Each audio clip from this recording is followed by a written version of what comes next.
ใส่เส้นทางนครหลวงเวียงจันทร์อยู่ทางเข้าสถานีรถไฟคือมึงเสือก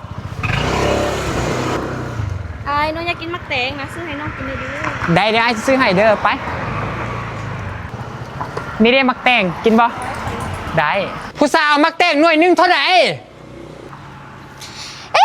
คำหักแฟนเก่าวันนี้คือยังดำคือเก่าอยู่ชนะเอาเจ้านี่นะเป็นแฟนเก่าอะไรยังสันดานคือเก่าเนาะเบิ่งดูอ้ายสันดานยังคือเก่าเลยแฟนเก่าน้องน่ะเบิ่งแม่อ้ายแฟนเก่าของอ้ายน่ะแฟนเก่าจะหวาแม่นสันดานยังคือเก่าเป้เลยแม่นบ่อ้ายเนาะโอ้ได้เส้นบ่หน่อยบ่เนาะบ่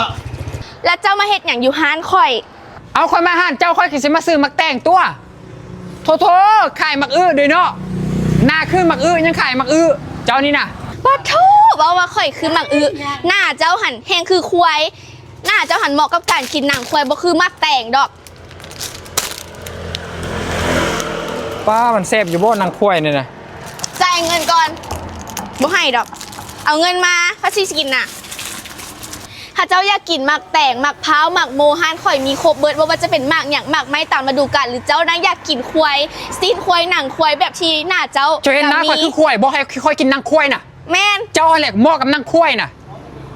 โคตรเหมาะกับนางควายเลยเจ้าน่ะใครที่มาซื้อนี่ก็บอกข้าเจ้าเลยเด้อว่ามาซื้อน้ำควายเนี่ยอยู่บ้านคำสวัสดิ์เมืองไซเซฐานนครหลวงเวียงจันทร์อยู่ทางเข้าสถานีรถไฟคือมึงเสือก